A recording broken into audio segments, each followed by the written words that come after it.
Assalomu alaykum do'stlar, jigarlarim, aka-ukalarim, opa-singillarim, zo'rmisizlar? Sog'lommisizlar? Ana yana qor. Bugun 15-noyabr. Rossiyada qor tushdi hamma joyiga deyarli. Yana yerlar oppoq bo'lib qoldi. Sovuq kunlar boshlandi. Mana shu yerda 80 ta stolba o'rnatganmiz. Mana shunday. Mana bu katta yo'l qurilgan. Yangi yo'l. Bunga mana shunaqasiga stolba o'rnatgan edik. Mana bu betonda quyganmiz, zakaz qilganmiz. Hozir ko'rinyaptimi yo'qmi? Mana shuni tagidagi beton markasi o'xshamay qopti. Ya'ni birinchi mikserimiz mana shu bo'lgan, birinchi qilgan ishimiz 250 marka beton zakaz qilgan edik. Shunda akalar, ukalar beton ishida mana shunaqangi javobgarlik ishlari bo'ladigan bo'lsa, ehtiyot bo'lingizlar deymanda. Zavoddan demak bizda aldashgan. Zavodda endi sement kam qo'shgan. Olingan beton 70% sement bo'lishi kerak ekan.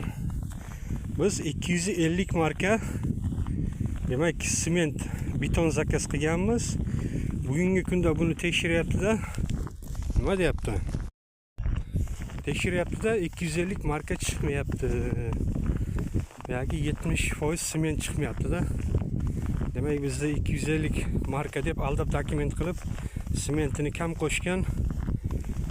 Bugun laboratoriyadan bo'lsa mana shu 21 ta 25 ta bu tomonda 25 ta stolbamiz qabul qilinmayapti. Bolalar ishladi, ko'pchilik yaxshi biladi. 16 tagacha bola ishladi, hammasi pulni oldi.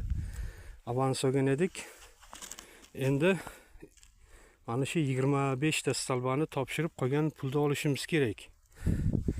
Ish olayotganda, beton olayotganda salim mana shu 250 marka emas, 300 marka zakaz qilish kerak ekanda, baribir zavodda stepasida turmaysiz. Qancha sement qo'shilyapti, nima bo'layotganini. Ana shu endi stolbalarni tagini hozir kovlab chiqyapman. Mana shu stolbalar tagini kovlab qaytadan laboratoriyaga chaqirtirib tekshirtirmasam bo'lmaydi. İşte topshirishim kerak. Mana shuni hozir tagini yana kovlayman. Mana bu stolba. Mana bu stolbamizda yana bitta kasiyaga hozir ko'rib qoldim, qarang. Stolba qiyshiq turibdi o'ng tomonga. Mana men hozir videoga olyapman, to'g'ri. Stolbani ko'rdingizmi? Stolba qiyshiq. Mana bu ham bitta kasiyak. Buni ham tekshirsa topshira olmaymiz-da işte. O'shaning uchun mana bu boltni yechishim kerak endi. Endi keyingi haftaga qilaman. Mana shu boltni yechib, mana bu yerdan yechib olib, mana shu yerga shayba qo'yishim kerak. Nimagadir buni qotirganda men ham qaramabman. Shuning uchun javobgarlik ishni olganda, ответственный ishni olganda ehtiyot bo'lingizlar-da.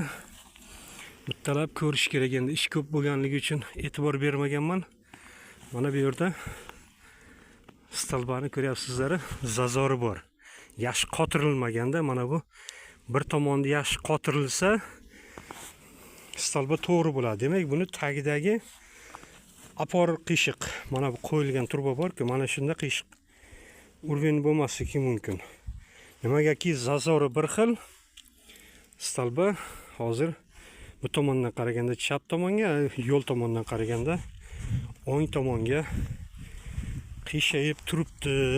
Aka-ukalarim, musofir do'stlarim, juda ham ishlaringizga nima deydi?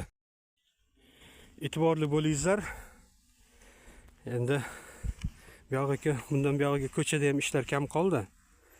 Sovuq kunlar. E'tiborli bo'lib ishni topshirayotganda mana shunaqangi kamchiliklarga yo'l qo'ymayingizlar deb qolaman. Aka-ukalar, sog'-omon bo'lasizlar. Podpiska bosing, like bosingizlar, kommentariyani gumillatib yozingizlar, kanalimizga obuna bo'lib, bizni qo'llab-quvvatlang. Biz musofirlarda ham mana shunaqangi sovuq qorlarda ishlab yuribmiz, qo'llab-quvvatlaysizlar degan umiddamiz. Rahmat barchaga do'stlar.